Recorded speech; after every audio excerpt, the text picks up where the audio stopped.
Wrestling fans, we explode into Christmas for the 9th annual Paul Bearer Holiday Headlocks Toy Drive Cyber Fan Fest. A human sea of superstar guests have come to MWF Studios for live interviews, tributes, and virtual autograph signings. The good news is, if you miss these superstar signings, we have individual autograph photos available as well as all-inclusive VIP packages throughout the season. If you want them for yourself or to give us a holiday gift for Christmas, get the order in by December the 19th. On Christmas night, we'll reveal the winner of the massive Christmas Week Mega Raffle, where one lucky fan wins an entire jackpot of prizes, again, to benefit the Paul Bearer Holiday Headlocks Toy Drive. 2020 has been a brutal year for the economy, as well as our toy drive efforts.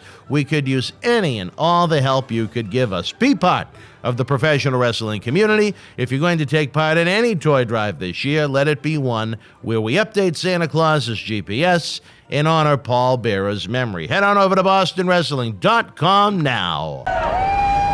This is Mick Foley. This is Harley Race. This is Shelton Benjamin. This is Mr. Wonderful Paul Orndorff. This is the Monster Abyss. And this is Daniel Bryan. This is JBL, and you're watching the MWF. Be there live.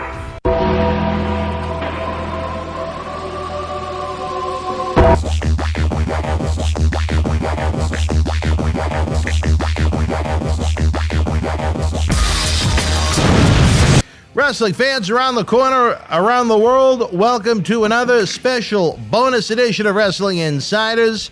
I am Dan Mirade, along with Southwestern Connecticut's finest, Mr. Matt Degnan, a man that did not join us for the live episode with Tony Atlas earlier tonight. Maybe there were some hurt feelings as we missed having the man in his coveted socks and even pants sometimes joining us live in studio, but it's always fun to have Tony, and whatever meal may have been spewing out of the side of his mouth, now that the seas have calmed from Tony's visit, it's time to revisit WWE SmackDown Live from the Thunderdome at Tropicana Field in St. Petersburg, Florida from, it was Christmas night. How can I mess the date up on this one? Friday night, December the 25th on Fox. It was an interesting night from top to bottom. Matt, I hope Santa Claus was good to you.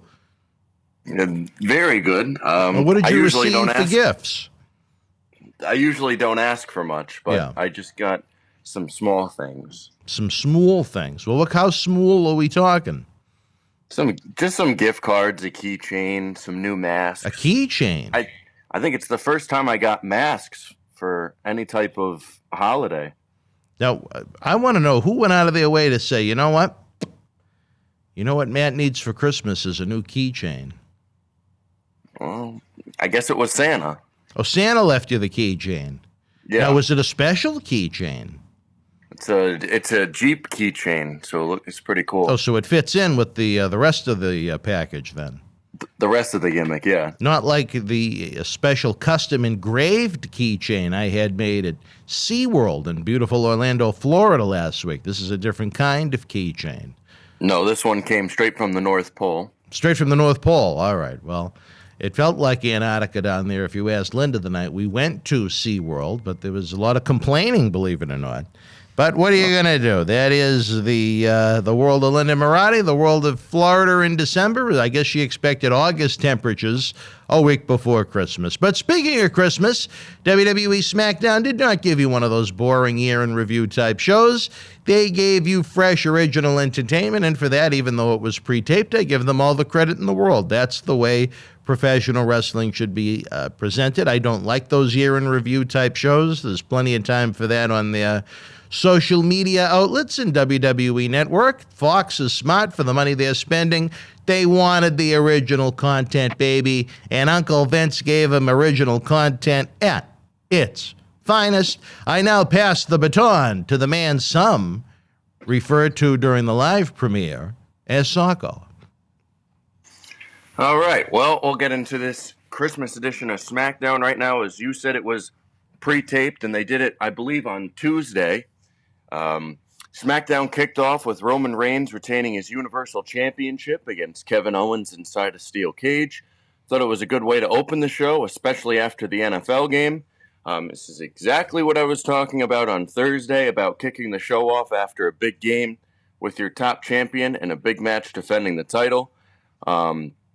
Again, nice opener to SmackDown. I thought it, we usually don't see championship matches at all on regular TV for the main titles. So, and then starting the night off with it was kind of cool, especially on Christmas, a little gift right off the bat. Also a good ending to the match with Kevin Owens handcuffed to the cage and Roman walking out easily. We don't see steel cage matches a lot in WWE, so I'm glad they got, a little cool with it and not just the usual pinfall in the middle of the ring. I like when they integrate the steel cage into the match itself. What did you think of the opener from last night? I thought overall it was excellent. It was a great way to capture the attention of people that may have come over from the football, even if they may have no idea who Roman Reigns or Kevin Owens are. At least they look like two rugged-looking men. You know what I mean? Roman certainly has a kind of a tough and exotic look at the same time. Owens, while he may wrestle in his shorts and a T-shirt like an indie guy, at least, if you saw him walking down the street, that's not exactly a guy you'd want to see throwing a punch at you. So as opposed to some of the more slight individuals on the roster, I thought those were two good wrestlers to put in the ring to try and capture the attention of those that just watched a battle on the gridiron, and to have it inside the steel cage only added to the ambiance, and for it to be for the championship added to the ambiance of it even more. I thought it was a great format to the show. I thought it was a great way to open the show. I thought the match was very, very, very good. I thought the ending was clever. The only thing I disagree with you with is that you said you like to see the cage involved, which is fine, but I'm big on a 1, 2, 3 for a finish. I don't like let me walk out of the cage. The cage was always originally constructed to be the way to end and culminate feuds, which would be to get have a match with no escape for a heel that might have been counted out in previous matches or disqualified in previous matches. That cage is to prevent them from going anywhere. When WWF in the modern era decided to develop their own rules and regulations for it, I think it takes away the value of it, having someone just climb over the top or walk out a door. Or, I think people want to see just a violent, vicious battle with one man left standing at the end. One man's opinion, I thought with what it was in 2020, I thought it was an excellent presentation. I think it depends on the feud, though, because if you do, kind of like what you said, if you have the heel kind of running away and the countouts and stuff like that, then they almost like they should change the rules depending on what the feud is, Even if you just keep the same rules, I mean, just depending on the ending, it depends on how creative you get. If you just do the regular, climb over the top and get down. But I like when they're at the top and they're battling up there. I think it's good entertainment when they do get to the top and then they do the jumps off. Like, remember when I was there in Pittsburgh when Braun Strowman threw Kevin Owens off the top of it through the announce table. Yeah, that was real memorable. He thought he was going to have his Jimmy Snuka moment, and it was probably forgotten 3 days later. But, I mean, they do get creative sometimes with escaping the cage. Sometimes not really. Sometimes they do. But the escape does allow for a little bit more creativity. I'll give you that. Yeah. Next up on the blue brand was Charlotte Flair and Asuka successfully defending their WWE Women's Tag Team titles. In a triple threat elimination tag team match against the teams of Sasha Banks and Bianca Belair and Bayley and Carmella. Kind of felt thrown together, which it basically was because all of these teams, which all of these teams were tagging with each other for the first time, except for Asuka and Flair, who tagged for the first time just Sunday night. I didn't really need to see more women's tag team wrestling this week, especially 25 minutes more of it. But at least we had some top women's talent in this match, so it wasn't too bad. But I mean, we saw 2 women's tag team matches on Raw, and then we saw a good amount of women's wrestling on NXT, and then not so much on AEW because they don't really showcase their women too much, which that's a good thing. With their roster of the women, that might be for the best. Yeah. Please. This match, a little bit better than what we've seen. I really didn't need 25 minutes of just dragging on and on and on. But what did you think of the second match of the night? Like you said, it was better than the standard fare. It continued to highlight to me that why do they bother to have a women's tag team championship when they don't have any women's tag teams. I know they were trying to appease the social media audience, but it's just another factor you can throw in there, in that it has not grown the audience. If anything, it's another factor of the show that the fans really aren't that interested in. When you have no tag teams, how do you have a whole division with the championship? It's a waste of time. But I'll say this, as you noted, if you're going to do it, why not have the best? And if I was to probably pick the best two female wrestlers on the roster, I would say Charlotte and Asuka. So at least they're giving you the best of what they have in a division that people have no vested interest in or care about. And Carmella. Oh, please. The next match was Daniel Bryan defeating Jey Uso. Even though Jey attacked Bryan before the match on the ramp, another solid match from these two, but not overly exciting because we've seen this a few times in the past few months. After the match, Daniel Bryan declared for the Royal Rumble and was the first to do so. I'm not a big fan of declaring for the Rumble because, I mean, if anybody can declare for it when you have how many people on the roster, how do they sort it out? You know, if I was on the roster, even if I'm a mid-carder, lower mid-card, whatever it is, I would declare right away. You know, if you could just declare for it, you know, I don't know how people can declare for a match. I wish, you know, having 30 guys and doing qualifying matches, that's a little too much. But, I mean, I don't really like the declaring part of it. But I would have rather have it been along the lines of, I spoke to Adam Pearce or I spoke to WWE officials and they have granted me entry into the Royal Rumble. I think that would get the point across the same way and be a little bit more realistic. I would like, I mean, if I was going to do it and have the 30 guys in the Rumble, I would have like management pick the top 30 guys in the company for the past year, I guess you could say. And it could be from all three brands, Raw, SmackDown, NXT. And then I guess leave. They always like to do those surprises and comebacks and stuff like that. But I guess I would do it more along the lines of management picks the 30 than the roster declaring it for themselves. But every Saturday morning in the Golden Era, kid, I'm telling you, you'd look forward to that Royal Rumble report with Mean Gene. Each and every week, he'd announce 4 or 5 new guys being entered into that big match. No one was declaring themselves. It was announced by the company itself, and you got excited for those event centers to find out what new matches were being added to the pay-per-view, or in this case, what new superstars were being added to the Rumble. It added a level of excitement to it, other than Daniel Bryan with some boring, faceless woman, you know.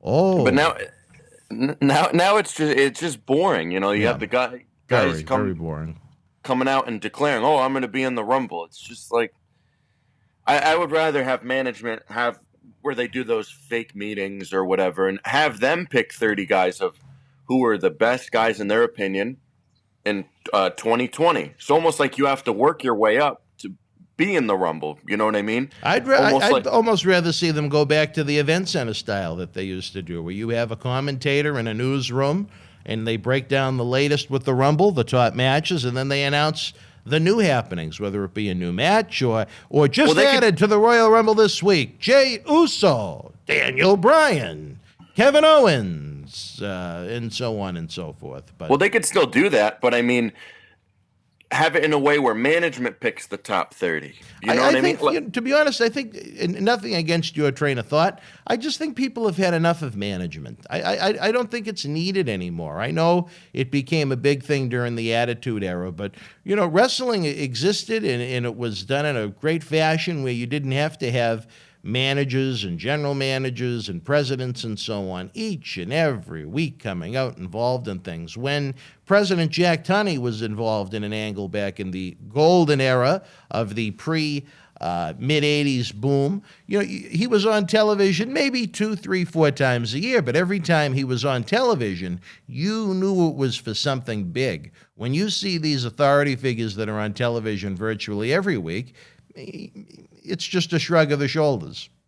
Well, not them doing it like on TV, like a segment. I'm just saying them, like storyline wise, saying it was picked by management, not having these guys go on TV and saying, "Oh, I'm in the Rumble."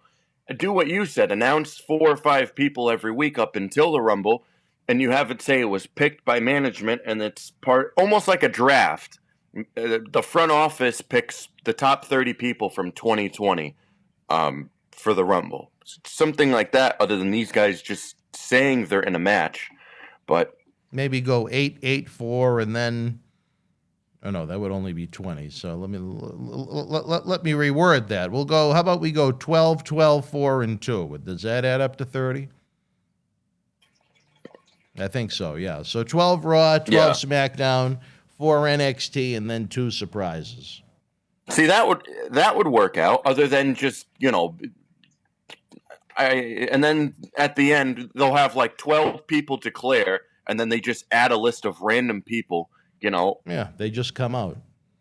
It's just they announce like maybe 15 people, then they throw out like Lindsay Dorado in there, and you go, please, is this guy really gonna win?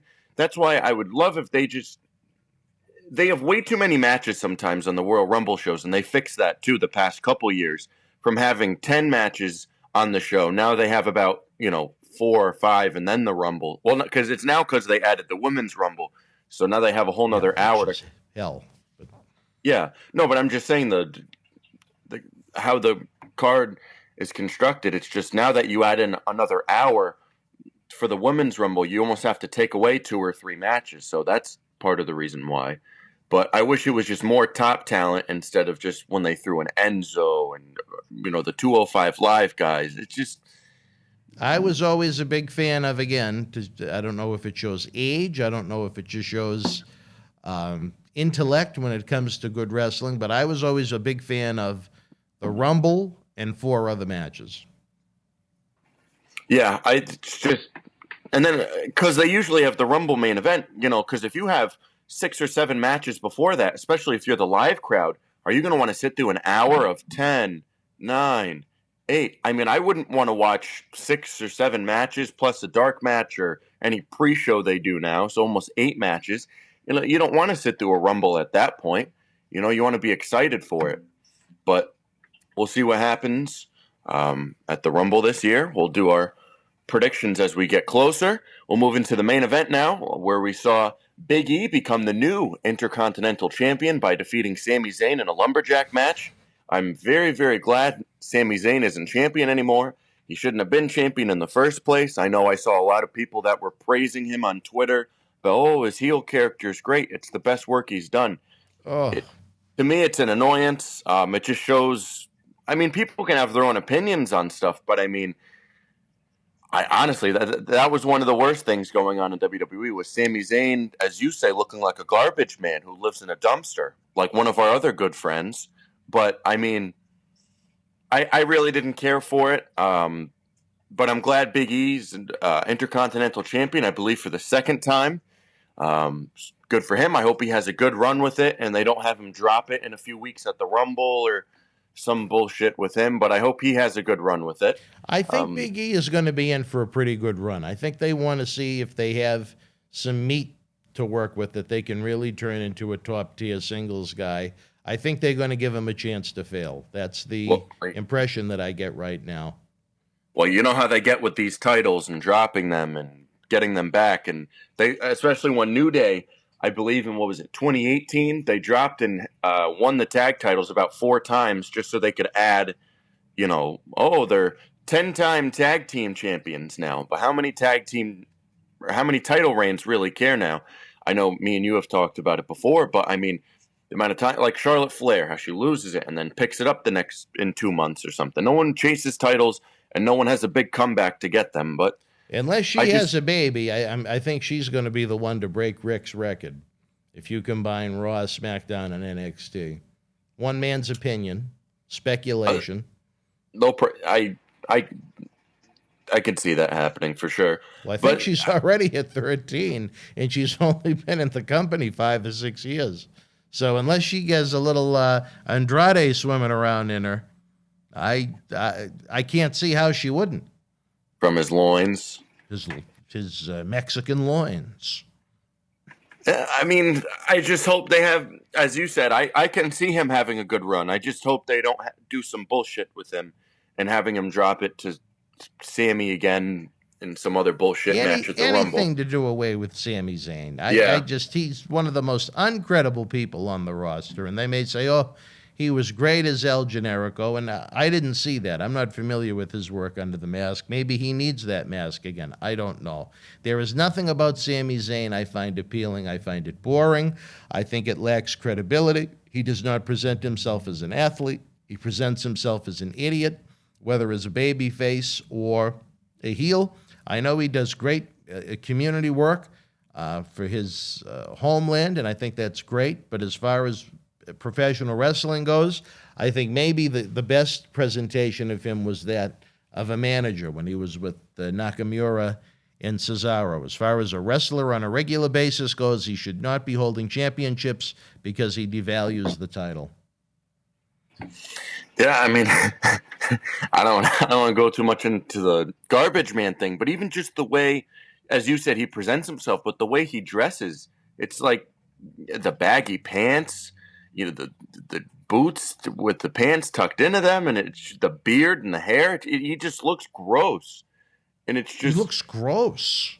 He looks gross. All right, and well, that it's just. But I don't know why I him, find that so amusing, but he does. He looks kind of gross. But doesn't he though?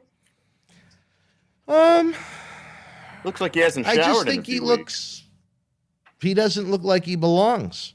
Yeah. And it's one thing to try and stand out and be different, but when you stand out and you're different in a way that makes people not want to see it, I don't think that's a good thing at all. I think he adds nothing to the product. So we'll get into our grades now. Well, I have one point to make before we go from the match. I didn't understand why Angel Garza was one of the lumberjacks. Oh, yeah, because Angel Garza's on Raw, and he was one of the lumberjacks. But, I mean, I guess they didn't have enough people on the SmackDown side to put around the ring. Not that I recognized Angel's ass, but as his back was towards the hot camera, I said, that kind of looks like Angel Garza. And then at some point they had a camera shot where you could see his face, and obviously it was him. And I can't believe they didn't have enough people in the building at that point to actually just have enough lumberjacks around ringside. But I guess that shows and validifies my comments that the rosters are way too small right now, which is another reason why the shows are so boring and predictable. They're so small they can't even do a lumberjack match. And that's pretty small. Yeah. We'll get into our grades now of SmackDown. It was a pretty, I guess, short or small one. They only did 4 matches. They really didn't do any talking segments. The only one they really did was before the women's tag title match where they went back and forth a little bit. But they really did no long backstage segments, no promotional videos. It was kind of just straight wrestling for a little under 2 hours. With not that much woman involved other than the little 20, 25 minutes they got, which wasn't that bad. I gave SmackDown a 6 out of 10. I thought they didn't do too much chicanery. It was just straight wrestling, a good opener to the show. I wasn't a big fan of the main event, but it was okay. I'm not a big fan of lumberjack matches, but it wasn't too long to the point where you got tired of it. It was about 10, 15 minutes, which was all right. The women's match was really the only part of the show I didn't like, but still okay for women's wrestling, I guess you could say. So I gave it a 6 out of 10. Well, maybe I am in the holiday spirit again. I don't know. But I gave it an 8. An 8? Which I believe ties the highest record I've ever given a show during one of these reviews. No, like I said, I don't think they could have started the show any better than they did. If you're going to showcase the women, at least showcase the best, which they've done with Asuka and Charlotte. Wasn't a huge fan of Daniel Bryan going over on Jey Uso, but it does make sense from the point of view that you have a heel world champion right now, so you should be building up the babyface side to be as strong as humanly possible. And it was a good match. Unless Bryan is going for that championship over the next month or two, I still think Jey should continue to have as much credibility in his presentation as possible. And I was thrilled to see the end of any kind of Sami Zayn title run to end the show. No, I thought it was well put together. It was short, sweet, and to the point. There weren't a million boring skits. in interviews with those faceless, boring women asking questions that you know they have no idea what they're talking about when asking. I thought it was one of the better WWE shows I've seen in 2020. Well, Daniel Bryan, he's supposed to be facing Roman Reigns at the Rumble, but I don't see Daniel Bryan winning that. But No, I wouldn't either. But I think it makes the decision in the match for the finish all the more reasonable. I think it could be a solid match, though, but we'll find out. Yeah, I mean, no, Roman and Daniel had some good matches. I think it would have been Fastlane 2015. Yeah, I think it was Fastlane 2015. Oh, where the winner would go on to face in the main event? I don't necessarily remember if that was the stipulation or not, but I remember they had a heck of a main event, and they thought that was going to give Reigns the rub to get the fans to back him. And again, it did just the opposite, as they turned on Reigns even more because they wanted Bryan in the main event again, but such is life. Yeah, it was the number one contenders match for the World Heavyweight Championship at WrestleMania 31. And Roman Reigns, he won the Rumble that year, so he was basically putting his Rumble win on the line. Against the Wes Simcoe of WWE and Daniel Bryan. But I just remember that as being a very good match, and I think if they compete at the Rumble, they'll have a very good match. I don't think Bryan helps his cause. I didn't actually read the interview or hear it. I don't know if it was spoken or written, but I did see social media headlines that said he was, in his next contract, wanting to work even less dates. I don't know if that necessarily helps the cause as far as him being presented as one of the top guys in the company, but that's just one man's opinion. It could help. Who knows? Maybe they'll look at him as more of a rare commodity that isn't on TV every week. I just think if I'm WWE and I have a guy pushing 40 that's injury prone that says I want to work even less, I'm not going to be as apt to want to push him. But that's just me. Believe it or not, they didn't call me into a booking meeting to discuss it. No. Do you want to guess the viewership from last night? You know, interesting, because usually holiday shows tank, but you had the lead-in from the NFL. And I'm going to bet that really saved this show to make it at least a reasonable level. 1-9. 3,336,000. Really? Yeah. Well, I underestimated the power of the NFL. Here's my guess. People are watching the football game with their family and stuff like that. I feel like nobody really changed the channel after football ended because I'm being serious. No, I am too. No, I just feel like nobody changed. You know what I mean? If you're around, you just kept the TV on, right? Yeah, you just kind of keep it on. No one's really watching it. People are talking. They're on their phones. People are eating dessert, cake, whatever. You know what I mean? I really don't think that many people were sitting and watching it. Yeah, it might have been on people's TVs, but that's why I believe the first hour did over 4 million. But that's what I was just going to say. I bet the first half an hour at least did a huge number before people realized, the football's over. And yeah, it did over 4 million. Very good. I'm sure Fox was very happy. Again, the WWE should be thankful to the NFL because that'll only help increase their average rating for the quarter. And then the second hour did about 2.56. So, and even that's very good. Very, very good compared to the norm. Yeah. But, I mean, that's just my outlook on it. As I feel, even when there's, like, basketball on yesterday, I had it on the TV or whatever. I wasn't really watching because you're with family and stuff like that. So, I mean, I'm very happy by that number. It's certainly not going to hold up next week. I imagine there's going to be a significant drop. For the big Seth Rollins return? Oh, please. Hopefully the Messiah is staying home with Baby Roe or whatever the baby's name is. But I lost my train of thought there for a second. I just think that anytime you can get a boost, it's a good thing. And unlike some of the Raw presentations that have lead-ins and such, I think weren't the hockey playoffs on USA over the summer, or am I losing my mind? They had not that many games, but there was a few. There were a few.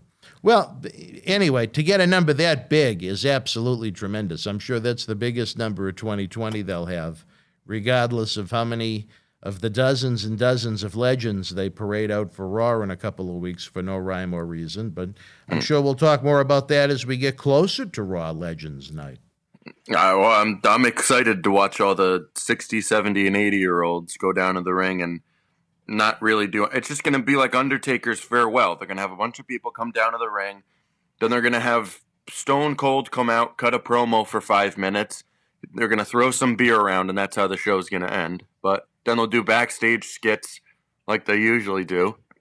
And it'll be the same shtick they always do for these old legend shows. But we'll find out, I guess. And again, I don't know it to be fact, but I know a lot of times in the past, when it comes to these retro shows, USA is big on them to do them, for WWE to present them, because they usually do boost the rating at least for a week. I don't know why USA thinks that fans necessarily want to see dozens and dozens of legends for no rhyme or reason on the same show, but the formula usually does work, that it does boost the ratings, maybe just out of a curiosity factor, but usually nothing of interest happens, that's for sure. If they can kick off the new year with all of those talents there and they have some kind of a blockbuster angle to lead into the Rumble, or maybe even bigger picture, maybe they'll surprise us and it'll be something great. I will not hold my breath. I just expect more of the same from the typical usual Legends reunion show. But you know what? Good for the Legends to get those extra paydays. Well, I mean, if, as you said, if they do like a little angle to end the show, okay, then you might pique fans' attention.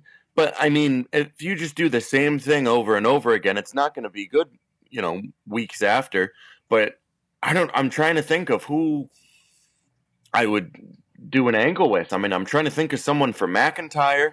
I can't really think of anyone. Maybe Tatanka, our good friend on Wrestling Insiders. Maybe they'll bring Braun Strowman back that night. Yeah. That wouldn't be too bad. I think if they just announced that Hogan and Flair were going to be there, they'd get as much attention and boost as they would with adding all the rest of them. One man's opinion. If they didn't showcase Ric Flair the past year, I mean, how many times is Ric Flair on a Raw the past year, between everything with Orton, everything, where they've showed him since Charlotte came back? I just feel like, yeah, he's Ric Flair, but he's been on at least, 5 or 6 Raws this year when he was walking Randy out and stuff like that. And, even last year when they did the Evolution reunion and all that stuff. I just think the past year or so, Ric Flair's been on TV a good amount. He hasn't done that much, but he's been shown a lot. But I feel like Hogan, he really doesn't do that much. But I think he would have more of the pizzazz. Well, maybe Flair will be in for a 24/7 title run. Who knows? Maybe he'll win the Rumble again. I don't know about that, but I'm sure there'll be several title changes with some of the legends. All Ric Flair has to do is go back there and say he declares. So I guess that's how easy it is just say, I declare for the Rumble, and you're suddenly in it, I guess. But we'll find out in just a week, a little bit more than that. What a way to kick off the new year. But fans, if you want to talk about a way to kick off your Saturday night, if you missed Mr. USA Tony Atlas live, well, you know what? Your loss. I'm sure we had a lot of fun. I'm sure there was a lot of talking. I'm sure Tony's still talking. Tony's probably on his way back to Maine as this episode premieres, and he's probably talking to himself at this point. Tony is a man that enjoys conversation. I'm sure we're going to be taping some great episodes of Wrestling Insiders for you to enjoy Tuesday nights. For Wrestling Insiders at your house, we continue with another big week this week, Tuesday with Tony. Wednesday night, we'll be joined by Matt's longtime close personal friend, Nasty Boy Jerry Saggs, for what was a very good episode, I have to say. Thursday night, we party with Marty before the fabulous one, John Cena Sr. His dome lights up when the Thunderdome's lights go down Friday nights at 10. We have watch-alongs, we have live episodes, we have clips. We've got so much going on. More than anything, we need you to watch those shows. Send us some love in the super chats. check out the eBay store, and I tell you, baby, the Patreon is rocking. Early ad-free access to all of those in-studio shoot interview talk shows. The complete studio shoot interview DVD library, some exclusives we have coming your way, and so much more. You help keep wrestling legends working for less than the price of a cup of coffee by those greedy SOBs down the street at Starbucks. Over at patreon.com/Boston Wrestling. We continue to grow the Patreons, and we need you. If you guys want more stars, new stars in 2021, that is the way to make it happen. If you want more of Matt in 2021, I'm heartbroken I don't get to see him tonight. We needed his help. Damn it. Damn it. We're even going to invite Kramer to come along. But you know what? It is what it is. Well, I don't think I'd bring the tank up there. The tank's heavy. That'd be a little much. Yeah. The WFAN. Yeah. All right. Any final thoughts before I wrap this up, edit it so it's ready to premiere after Tony leaves the studio tonight? I'm just ready for 2020 to end. All right. Well, you still got a few more days, brother. Don't hold your breath. We need you in 2021. For it to end, I'd hold my breath. But ready for the return of a Jens Drazovic New Year's. Well, if 2021's like that Saturday, I tell you. You're ready for 2022. Yeah. All right. All right, wrestling fans. Well, we had fun. Matt should, God willing, be back with us Tuesday when we review the final Raw of 2020. It should be something. For Matt Degnan, I'm Dan Mirade. Have a good weekend, folks. Don't miss a day. Over on BostonWrestling.com, we've extended the toy drive through December the 31st since it was such a disaster this year. We're trying to do anything we can to raise a few more funds before we make our annual donation. So again, get an autographed picture, get a VIP package, be part of the fun. With that, we bid you adieu. Good night. Wrestling fans, we explode into Christmas for the 9th annual Paul Bearer Holiday Headlocks Toy Drive Cyber Fan Fest. A human sea of superstar guests have come to MWF Studios for live interviews, tributes, and virtual autograph signings. The good news is, if you miss these superstar signings, we have individual autograph photos available as well as all-inclusive VIP packages throughout the season. If you want them for yourself or to give us a holiday gift for Christmas, get the order in by December the 19th. On Christmas night, we'll reveal the winner of the massive Christmas Week Mega Raffle, where one lucky fan wins an entire jackpot of prizes, again, to benefit the Paul Bearer Holiday Headlocks Toy Drive. 2020 has been a brutal year for the economy, as well as our toy drive efforts. We could use any and all the help you could give us. Be part of the professional wrestling community. If you're going to take part in any toy drive this year, let it be one where we update Santa Claus's GPS and honor Paul Bearer's memory. Head on over to BostonWrestling.com now.